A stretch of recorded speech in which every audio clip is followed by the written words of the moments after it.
সাংবাদিকদের মুখোমুখি হয়ে কি বলছেন শঙ্কুদেব পণ্ডা? ছিল সেখানে হচ্ছে 4 জনের পরীক্ষা বাতিল করেছে। এই সব মিলিয়ে এখনো পর্যন্ত আমার কাছে যা তথ্য আছে, ভুল হলে ঠিক করে দেবেন, প্রায় 13 জন মাধ্যমিক পরীক্ষার্থী প্রশ্নপত্র লিক করেছে বলে তাদের পরীক্ষা বাতিল করেছে। তো মাধ্যমিক পর্ষদের মাননীয় সভাপতি, রাজ্যের শিক্ষামন্ত্রী, দুজনের কাছে আমার প্রশ্ন যে এখনো পর্যন্ত এই কেসে একজনও ইনভিজিলেটরকে কেন বহিষ্কার করা হয়নি? একটা পরীক্ষা কেন্দ্রে যখন পরীক্ষা হয় তখন 3 জন ইনভিজিলেটর দায়িত্বে থাকেন, তাহলে রেসপন্সিবিলিটি তাদের বর্তায়। কারণ মোবাইল নিয়ে ছাত্ররা ঢুকলো কি করে, কোশ্চেন পেপার লিক হলো কি করে? কেন ইনভিজিলেটর থেকে যারা পরীক্ষা ব্যবস্থার সঙ্গে যুক্ত আছেন তাদের বিরুদ্ধে কোনো অ্যাকশন হচ্ছে না? তার কারণ এবার আপনাদের স্পষ্ট করছি। দেখুন, মাধ্যমিক পরীক্ষাটা এখন চালাচ্ছে তৃণমূল কংগ্রেস। রাদার আমায় মার্জনা করবেন, আমি তো মুখ্যমন্ত্রীর সমস্ত কথা খুব মন দিয়ে মানি।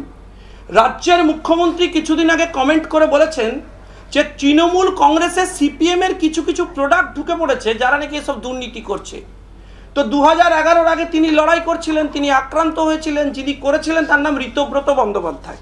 তিনি এখন তৃণমূলের সম্পদ ট্রেড ইউনিয়ন করছেন। আমি প্রথম তার একটা অফিসিয়াল অ্যাপয়েন্টমেন্ট লেটার থেকে গল্পটা শুরু করতে চাই। মাধ্যমিক পরীক্ষা ব্যবস্থায় একজন অন্যতম লোক, যার নামটা তো আগে বলতে হবে, ইনি হচ্ছেন আরেক ভাইপো। ইনি হচ্ছেন মধ্যশিক্ষা পর্ষদের ভাইপো, ওনার নাম শুভ্র ব্যানার্জি। উনি জয়েন্ট সেক্রেটারি পোস্টে রয়েছেন তৃণমূল কংগ্রেসের ট্রেড ইউনিয়নে। ওখানে here is the appointment letter Ritabrata. আর এই হচ্ছে শুভ্রবাবুর হচ্ছে অফিসিয়াল পোস্টের চিঠি। এই যে কোথায় গেল, হ্যাঁ, এই পোস্টে আপনারা দেখতে পাবেন যে শুভ্রবাবু রয়েছেন।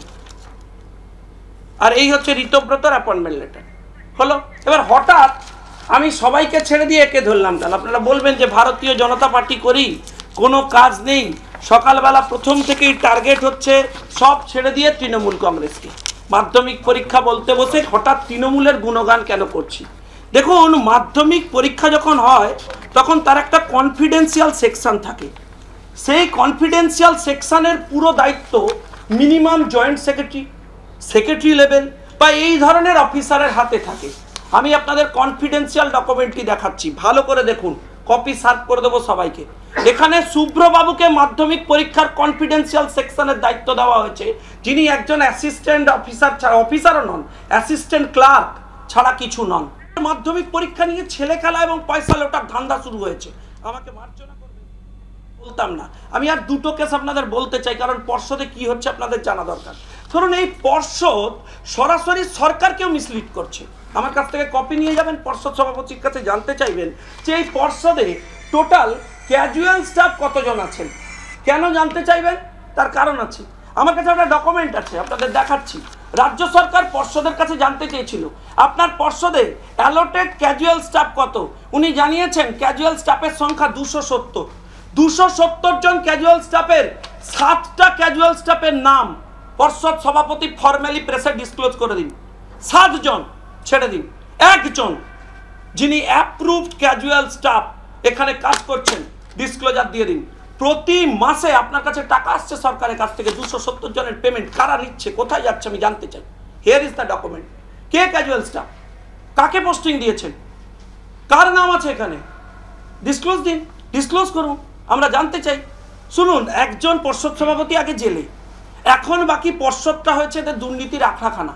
এরা চালাবে মাধ্যমিক, এরা সার্টিফিকেট দেবে, সেই সার্টিফিকেট নিয়ে আমাদের ছেলেরা বাইরে গিয়ে কি মুখ দেখাবে আমি জানতে চাই। আপনারা জানতে চাইবেন না যে 13খানা ছেলেকে আপনি সাসপেন্ড করে দিলেন, নো ইনকোয়ারি, নো এক্সকিউজ। একবার জানতে চাওয়া হলো না তাদের ডেকে, একবার জিজ্ঞেস করলেন না ওখানকার ইনভিজিলেটরকে, ফ্যাসলা অন দ্য স্পট। কে আপনি, ভগবান? কি অথরিটি আপনার? আপনি স্টুডেন্টদের স্বার্থ নিয়ে ছিলিমিনি খেলছেন, আপনি সরাসরি স্টুডেন্টদের ভবিষ্যৎ নিয়ে ছিলিমিনি খেলছেন। আর পিছনে বসে ঋতব্রত আর শুভ্র, এরা তৃণমূল কংগ্রেসের হচ্ছে 2 বড় নেতা, বসে পুরো ব্যবসা করে যাচ্ছে।